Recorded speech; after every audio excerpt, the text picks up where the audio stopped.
6व्या बिमस्टेक परिषदेत सहभागी होण्यासाठी पंतप्रधान नरेंद्र मोदी बँकॉकमध्ये दाखल. पंतप्रधानांचं उत्साहात स्वागत.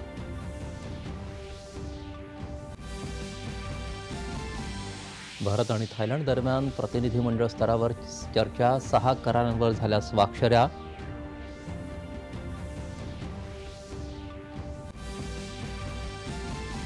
भारत आणि थायलंड दरम्यानच्या सांस्कृतिक सामाजिक संबंधांना व्यापक करत राजनैतिक पातळीवर नेण्याचा उभय राष्ट्रप्रमुखांच्या बैठकीत निर्णय. वक्फ सुधारणा विधेयक राज्यसभेत सादर. हे विधेयक मुस्लिम बांधवांच्या हिताचं असून वक्फमध्ये पारदर्शकता आणण्यावर सरकारचा भर. केंद्रीय मंत्री किरेन रिजिजू. वक्फ मंडळात महिलांसह सर्व मुस्लिम समाजाला प्रतिनिधित्व देण्यावर विधेयकात भर असल्याचं किरेन रिजिजू यांचं प्रतिपादन.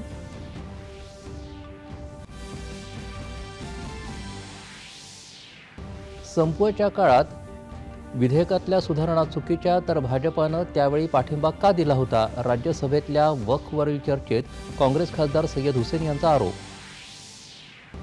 लोकसभेत 12 तासांच्या वादळी चर्चेनंतर वक्फ सुधारणा विधेयक रात्री उशिरानं मंजूर. 288 खासदारांचं विधेयकाला समर्थन, तर 232 मतं विरोधात.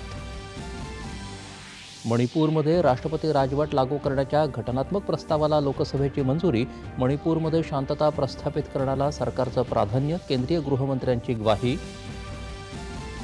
पश्चिम बंगालमध्ये 2016मध्ये झालेली शिक्षक आणि शिक्षकेतर कर्मचाऱ्यांची भरती रद्द करण्याचा कोलकाता उच्च न्यायालयाचा निर्णय सर्वोच्च न्यायालयाकडून कायम. अमेरिकेचा व्यापार भागीदारी देशांना धक्का. भारतासह अनेक देशांच्या प्रति आयात शुल्कात वाढ. भारतासाठी 26% आयात शुल्क लागू. आणि भारतीय संघाच्या वेस्ट इंडिज आणि दक्षिण आफ्रिकेविरुद्ध मायदेशी होणाऱ्या क्रिकेट सामन्यांचं वेळापत्रक BCCIकडून जाहीर.